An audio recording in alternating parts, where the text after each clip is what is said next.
말씀 전해드립니다. 두 가지 광고 말씀 드리는데요. 첫 번째는 다음 주 월요일 날 월상 예배가 있습니다. 우리 월상 예배에 우리가 이제 11월, 그러니까 2020년 11월부터는 이제 앞으로 계속 우리가 매월 첫날 첫 예배 때 우리가 성찬식을 가지려고 합니다. 그래서 이번 월상 예배 때부터 우리가 또 성찬식을 가지고 우리 예수 그리스도께서 날 위해 흘리신 피와 그리고 날 위해 뜯기신 그 살을 우리가 기념하고 우리가 또 새롭게 다짐하고 우리가 한 달 시작하길 원해요. 뿐만 아니라 오시면 또 안수기도도 받고 우리가 함께 그러한 은혜를 나누길 원합니다. 지금 영상을 통해서 함께 하시는 우리 최병건 집사님 할렐루야, 김기명 지사님 반갑습니다. 네, 그 월상 예배 때는 나오시죠. 월상 예배 때는 다 나오셔서 우리가 그 은혜를 같이 이곳에서 누렸으면 좋겠습니다. 또 한 가지는요. 두 번째 광고는 이제 돌아오는 주일부터 주일날이 이제 11월 1일입니다. 돌아오는 주일 저녁 예배를 이제 다니엘 기도회 우리가 21일 동안 매일 저녁 집회를 저녁 8시에 여기서 합니다. 그래서 우리 영상으로 할 거니까요. 교회까지 못 나오시는 분은 온라인으로 보셔도 되고 우리가 또 합심해서 모여서 함께 지금 모든 교회 행사들 프로그램들이 다 없어졌어요.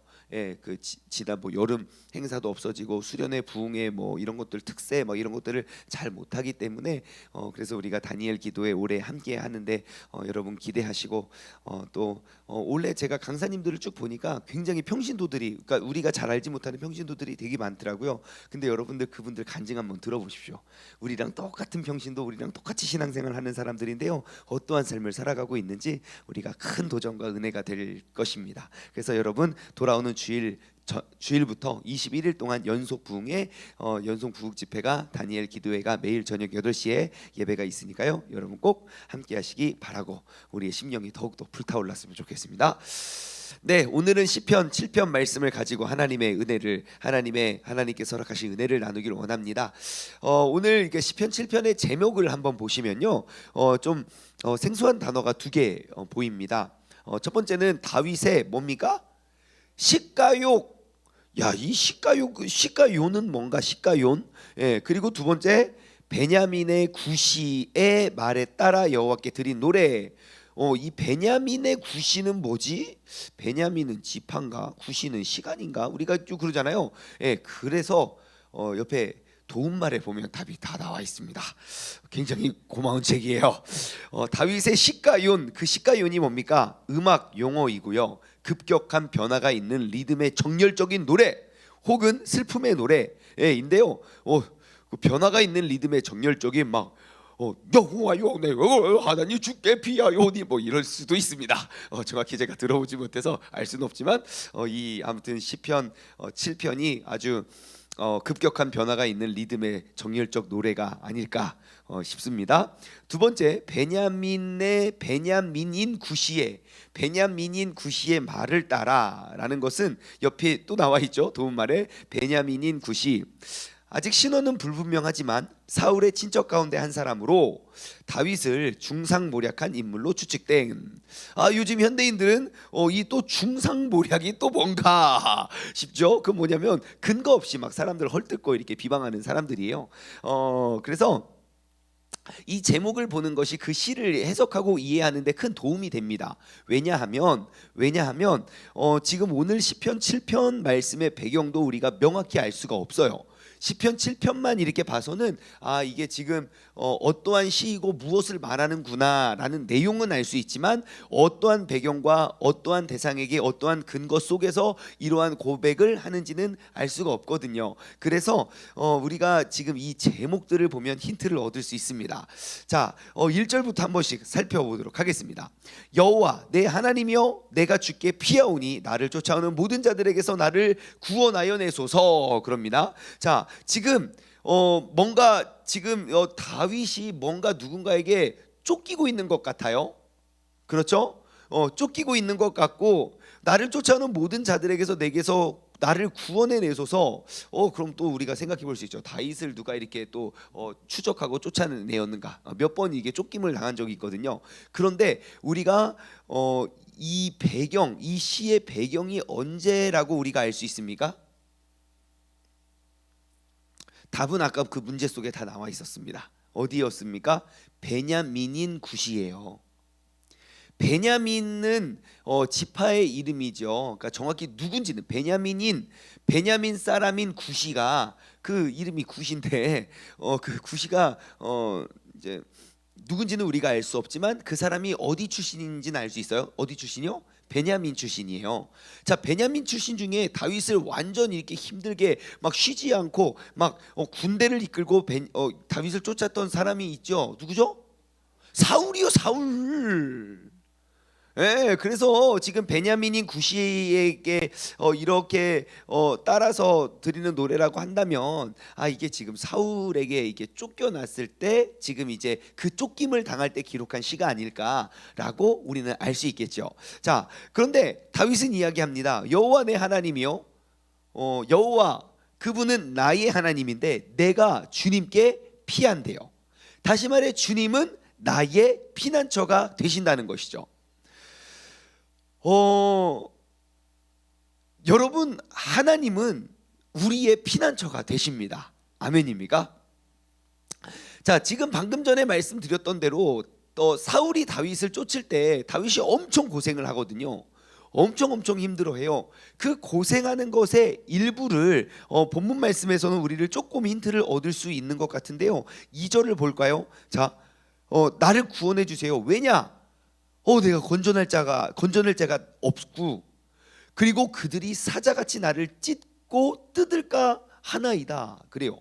지금 다윗은 누군가로부터 굉장히 쫓기고 있는데 내가 그 쫓기는 느낌, 쫓기는 마음을 이렇게 표현을 하고 있어요. 사자같이 찢고 뜯는다. 와, 어떻게 하면 이제 사자같이 찢고 뜯기는 그런 느낌이었을까? 제가 또 상상을 한번 해봤다 아닙니까? 여러분, 사자가 나를 쫓고 있다면 여러분들은 어떻게 행동하시겠습니까? 이렇게 있는데, 이렇게 이 공간에 내가 이렇게 왔는데 사자가 저기에 있어요. 여러분 어떻게 하시겠습니까? 그냥 자유롭게 행동하면 잡혀 먹습니다. 그렇죠? 만약에 정말 여기가 굉장히 도망갈 때도 많고 그런 거 아닌가? 그렇죠? 사자가 이렇게 딱 들어오면요, 이렇게 있다가 사자가 딱 한 마리 사자가 들어왔어요. 그 사자한테 어떻게 쫓김을 당하시겠습니까? 내가 이 공간 안에 있는 모든 시간에 신경은 다 어디가 있을까요? 저기에 있겠죠. 사자가 나의 말과 행동은 어떻게 하겠습니까? 걸음걸이 어떻게 막 목사님 오늘 찬양 뭐예요? 막 이렇게 이야기하지도 않을 거예요. 우리 주견이도 어떻게 하겠습니까?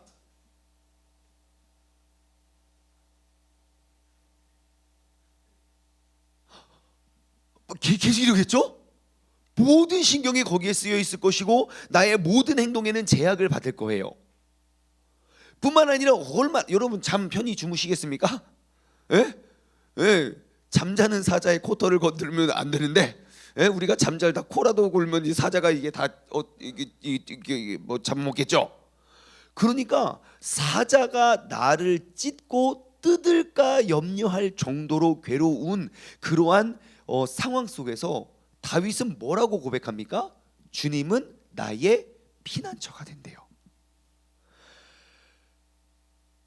그 피난처 되시는 여호와가 바로 나의 하나님 되신다고 고백을 합니다. 다윗이 참 훌륭한 것 중에 하나는요, 본인이 그렇게 힘들고 어려울 때마다 하나님을 찾았다는 거예요. 보통 우리가 힘들고 어려우면, 특히 믿음 생활을 열심히 하다가 나에게 어려움을 딱 당하게 되면, 물론 그 열심에 의해서 우리가 더욱더 강하고 담대하게 이겨낼 수 있는 사람도 있지만, 그렇지 않은 사람들은 그 열심에 대한 억울함과 분노에 의해서 우리는 하나님을 더욱더 크게 원망할 수도 있습니다. 하지만 다윗은 그렇게 열심히 하나님의 말씀을 지키고 따라온 것에 의한 그러한 어려움, 그러한 피해를 당했을 때 다윗은 하나님께 넘어졌다는 거예요. 하나님 쪽으로 쓰러졌어요. 다윗은 알고 있었어요. 내가 어디에 피해야 내가 참 위로와 안식을 얻을 수 있는지를. 그 정답을 명확히 알고 있었던 다윗은 세상의 어느 누구를 쫓아다니면서 그들에게 나의 도움을 받고자 우리가 또 이 사람 저 사람 이게 우리가 귀를 기울였던 것이 아니라 하나님께 나와 하나님의 도우심을 우리가 사모함으로 받았다는 거예요. 그런데 하나님께 구하고 그분께 이렇게 피했다. 제가 이 말씀을 이렇게 펴놓고 묵상을 하는데 마음속에 딱 떠오르는 이솝우화가 하나 딱 떠오르더라고요. 여러분, 내가 이렇게 편안한 안식처에서 나를 쫓는 사람들이 있지만 내가 열심히 도망쳐서 편안한 안식처 아주 튼튼한 곳에 숨었다. 여러분 혹시 떠오르는 이솝우화 하나 있지 않습니까? 이쪽에서 좀 답이 나올까? 우리 선생님 출신들이니까요. 예, 떠오르는 거 없습니까? 저만 떠오르는군요. 아기 돼지 삼형제가 떠오르더라고요. 아기 돼지 삼형제. 왜냐? 그 첫째, 둘째, 셋째 돼지들이 있잖아요. 요즘 애들도 아기 돼지 삼형제 이야기 하죠. 그죠? 우리 때만 하는 게 아니죠. 그래서 이제 집을 뚝딱뚝딱 짓고 이렇게 있는데 그 늑대가 딱 왔을 때 첫째 형이 어이 깜짝이야, 우리 집 다 날라갔네 하고 원래 어디로 도망갔어야 됩니까? 그렇죠. 막내 집에 도망갔어야 두 번 다시 안 도망가죠. 그렇죠. 근데 이 미련한 형은 어디로 도망갑니까? 둘째로 가요. 그래서 또 도망가잖아요. 또 도망가고. 여러분, 우리가 힘들고 어려울 때요, 정말 나에게 이렇게 막 쫓기고 내가 어려운 그 상황 속에 우리가 올바른 곳을 찾아서 우리가 피하지 아니하면 우리는 계속 도망 다닐 수밖에 없다는 거예요. 다윗은 알고 있었어요. 내가 어디를 가야 두 번 다시 도망가지 않을 수 있다는 것을.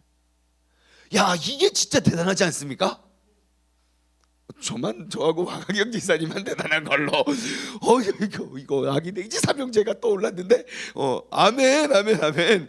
자, 그래서 여러분, 항상 우리가 가장 안전하고 가장 튼튼한 곳, 정말 나를 도와줄 수 있고 정말 나를 안아주고 나에게 이렇게 편안한 안식을 줄 수 있는 그곳은 바로 우리의 전능하신 하나님임을 여러분 꼭 기억하시기 바래요. 오늘 이 아침에는 우리가 이거 한 가지만 기억해도 진짜 괜찮아요. 바로 우리가 나에게 참 평안을 누릴 곳, 정말 내가 환난을 당할 때 주님께 피하자. 시작. 내가 환난을 당할 때 주님께 피하자.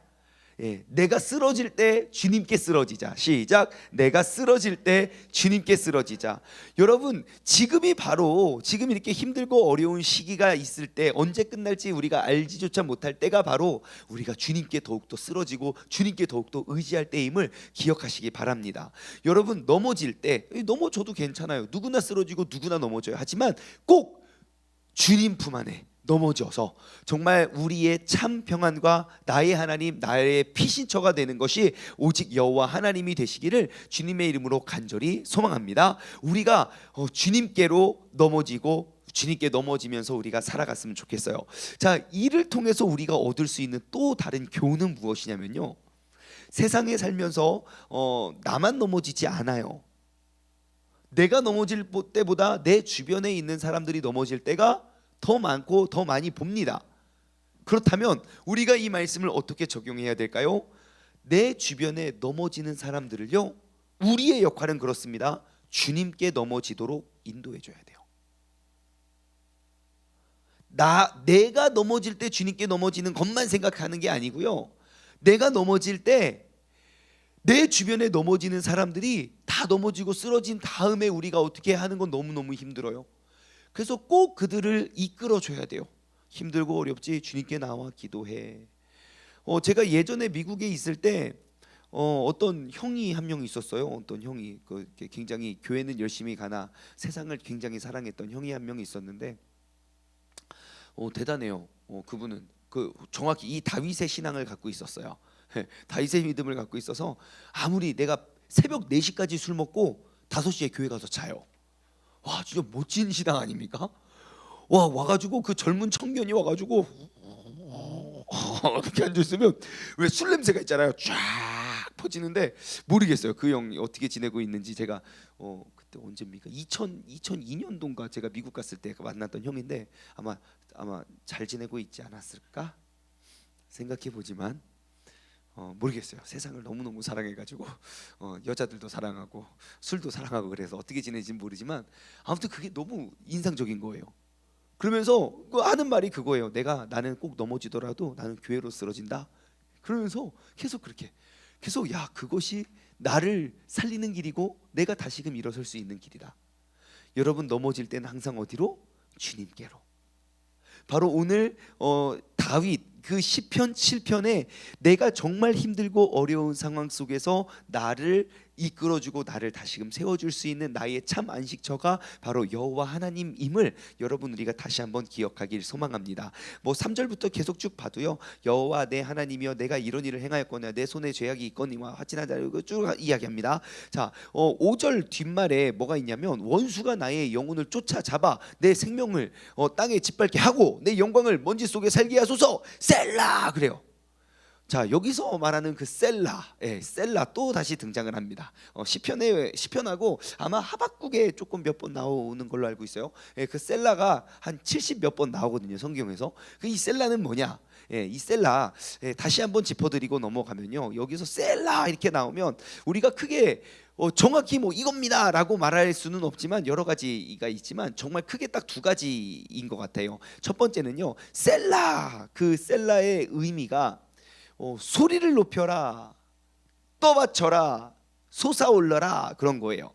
다시 말해 이 곡이 그냥 베냐민인 구시의 말에 따라서 여호와께 드린 노래라면 내 생명을 땅에 짓밟게 하고 내 영광을 먼지 속에 살게 하소서 셀라 그러면 6절 여호와께 진노하사 이렇게 해서 소리를 높이지 않았을까라는 그러한 의미의 셀라일 수도 있고요. 두 번째, 우리가 많이들 흔히들 알고 있는 의미입니다. 셀라의 또 다른 의미는요, 한 박자 쉬다, 숨을 멈추고 호흡을 고르다라는 거예요. 그래서 내 영광을 먼지 속에 살게 하소서 셀라 그러면 쉿, 멈추고 여호와여 진노로 일어나사 내 대적들의 노를 막으시며 라고 넘어갈 수 있는 거예요. 뭐 이 뜻이든 저 뜻이든 정확히 무엇인지 우리가 알 수는 없지만 중요한 건 무엇입니까? 지금 앞에와 뒤에 뭔가 변화를 주기 위한 그것이고, 우리가 잠깐 멈추어 서서 그 다음을 생각해보고 우리가 또 이게 큰 변화가 일어나고 있다는 것 정도는 우리가 알 수 있을 것 같아요. 그래서 여러분 성경을 읽으실 때 셀라 나오시면 잠깐 한번 쉬고 그리고 또 다음 것 읽어보면 좋을 것 같습니다. 자, 6절부터 한번 6절, 7절, 8절 볼게요. 여호와여 진노로 일어나사 내 대적들의 노를 막으시며 나를 위하여 깨소서. 주께서 심판을 명령하셨사오나 민족의 모임이 주를 두르게 하시고 그 위에 높은 자리에 올라오소서. 8절 여호와께서 만민에게 심판을 행하시오니 여호와여 나의 의와 나의 성실함을 따라 나를 심판하소서. 아멘. 야, 여기 엄청 멋있는 말이 있어요. 하나님 나를 심판하시되 나의 의와 나의 성실함에 따라서 나를 심판하소서 그래요. 다윗은 하나님의 그 심판의 날이 두렵고 무서워서 도망가고 떠는 사람이 아니었습니다. 주님께서 나를 심판하실 것이고 주님께서 반드시 나를 심판하실 때에 주님, 내가 주님을 향해 심어놓은 나의 의와 나의 성실함에 따라서 나를 심판하소서. 여러분, 그래서 우리의 매일매일 우리의 오늘은 어떠한 날이 되어야 하는지 아십니까? 하나님의 그 심판 앞에서 우리가 고백할 수 있는 의를, 그리고 성실함에 따라 그 의를 심는 하루가 돼야 돼요. 우리가 하나님 앞에 반드시 그 심판의 때, 심판의 날은 오겠지만 우리가 그날 고개 들고 주님 내가 여기 왔습니다, 나를 동행하여 주시고 나와 함께 해주소서 라고 우리가 부르짖을 수 있는, 하나님께서 우리를 기억하실 수 있는 그것이 무엇입니까? 바로 내가 지금 심어놓는 그런 의 뿐만 아니라 지금 다윗은 굉장히 힘들고 어려운 상황 속에 열심히 정말 사자가 나를 찢고 삼킬 듯한 그러한 쫓김 속에서 나아가고 있잖아요. 그 속에서도 다윗은 무엇을 심고 있습니까? 의를 심고 있어요. 내 억울함과 분통하고 막 원망하면서 가슴을 찢으면서 내가 막 씩씩거리면서 잠을 못 자면서 막 저주한 게 아니라 하나님 다 보고 계시죠. 내가 이렇게 억울하게 이렇게 힘들고 어려운 상황을 내가 지내고 있는데 하나님은 다 알고 계시죠. 하나님, 나는 저들과 같이 똑같이 복수하거나 저들과 같이 똑같이 상대방을 해치지 않습니다. 설령 내가 저들을 죽일 그런 기회가 있더라도 나는 하나님께서 기름 부은 자를 나는 손대지 않겠습니다. 하나님, 내가 성실히 심는 나의 의를 가지고 나를 심판하여 주소서. 여러분, 오늘 하루를 살아가실 때도 그 심판의 때에 우리를, 심판의 기준이 무엇입니까? 바로 의와 성실. 여러분, 그 심판의 때에 우리가 두려워하지 않기 위해서 오늘 내가 그 의의 씨앗들을 가득가득 심어가시기를 주님의 이름으로 소망합니다. 아무도 알아주지 않아도, 아무도 인정해 주지 않아도 주님께서는 다 세고 계시고 주님께서는 다 기억하고 계십니다. 그 주님의 기억하심 속에 여러분, 올바른 의를 나로부터 심어갈 수 있는 복된 자녀 되기를 주님께서 간절히 주님의 이름으로 소망합니다. 마지막으로요, 우리 10절 11절 말씀 보고 마치겠습니다. 나의 방패는 마음이 정직한 자를 구원하시는 하나님께 있도다. 야, 나의 방패, 정직한 자를 구원하시는 하나님이 나의 방패래요. 다시 말해, 다윗은 어떠한 삶을 살았습니까? 아주 정직한 삶을 살았죠. 여러분, 이런 10절 이런 데 생년비를 빡빡 쳐놓고 이런 데 도전이 되지 않습니까? 아멘, 아멘.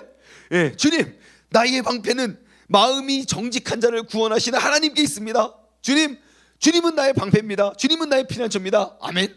우리가 이런 거 도전했으면 좋겠어요. 11절. 자, 굉장히 독특한 표현이 여기 나옵니다. 하나님은 의로우신 재판장인데 매일 분노하시는 하나님이시로다. 이거는 성경에 기록되어 있는 표현 중에 아주 특별한 표현입니다. 왜냐? 우리가 구약 성경 잘 살펴보았지만 하나님은 어떠한 분이십니까? 자비로우시고 인자하시고 인내가 많으시고 오래 참으시는 분이 하나님이잖아요. 근데 다윗은 뭐라 합니까? 하나님이 의로운 재판장이면 매일 분노하시는 분입니다. 그래요. 자, 여러분, 하나님이 맞아요. 자비롭고 의롭고 이렇게 이렇게 오래 참으시고 인자하시는 분이 맞아요. 근데 매일 분노하시는 하나님, 그 하나님은 무엇 때문에 매일 이렇게 분노하실까요? 하나님을 매일 분노케 하는 것들이 뭐가 있을까요? 딱 하나 있지요. 뭐요? 죄요, 죄. 하나님은 죄에 대해서는 정말 매일 분노하실 거예요. 그러니까 그 의로우신 재판장이 매일매일 분노하시니까 그것을 구하는 것이죠. 그 분노를 어떻게 하시는 줄 아십니까? 12절 13절에 나와요. 사람이 회개하지 아니하면 하나님은 칼을 갈고 계시고 그의 활을 당겨서 이제 예비하고 계시고 죽일 도구를 예비하시고 그 만든 화살을 불화살이고. 그거는 무슨 말입니까? 예비하고 있다는 것은 때가 되면 그 심판이 임하게 된다는 것이죠. 여러분, 그 의롭고 공의로운 심판자 앞에 나를 위해 하나님의 천국의 아름다운 상급을 예비하시는 하루를 사시겠습니까? 아니면 이 화살, 불화살과 칼을 갈고 계시는 그 심판을 예비하는 하루를 사시겠습니까? 오늘 이 새벽에 우리가 함께 예배드리시는 여러분 모두가 우리가 그 심판의 때를 준비하면서 우리가 더욱더 아름답고 복된 의를 심어가며 나아갈 수 있는 믿음의 자녀 되시기를 주님의 이름으로 축원합니다. 기도하겠습니다. 하나님 아버지, 감사합니다. 오늘 이 아침에 이 새벽에도 주님께서 우리를 또 은혜의 자리로 인도하여 주시고 이끌어 주심에 감사를 드립니다. 아버지 하나님, 우리가 믿음 안에 우리가 굳게 서길 원합니다. 아버지 하나님, 때로는 우리가 억울한 누명을 뒤집어 써서 이 사람 저 사람에게 쫓기고 쓰러지거나 너무너무 도망갈 곳이 없어서 우리가 힘든 나날들을 보내고 있을 때, 아버지, 바로 그때 내가 그 주님을 기억하고 주님께 꼭 쓰러지고 넘어질 수 있는 그런 믿음의 사람, 지혜로운 사람 되게 하여 주시옵소서. 아버지 하나님, 우리가 또한 내가 나만 주님께 쓰러지는 것에 집중하는 것이 아니라 내가 주님 앞에 서 있으므로 내 주변에 쓰러지는 모든 사람들을 주님께로 이끌어낼 수 있는 그러한 지혜로운 사람, 능력의 사람 되길 될 줄 믿습니다. 아버지 하나님, 나의 오늘 하루는 정말 우리가 마지막 때에 주님께서 나를 부르실 때에 나를 인정하시고 상급으로 바꾸어 주실 아름다운 의를 심는 하루가 되길 되게 하여 주옵소서. 나의 하루가 하나님께서 예비하시는 칼, 예비하시는 활을 위해서 우리가 죄를 따라 살아가는 삶이 아니라 아버지 하나님의 거룩한 경건한 의를 우리가 쫓으며 나아갈 수 있는 믿음의 사람, 지혜로운 사람, 이 자리에 함께 예배드리는 우리 모두가 되게 하여 주옵소서. 감사드리오며 이 모든 말씀 살아계신 예수 그리스도의 이름으로 기도드리옵나이다. 아멘.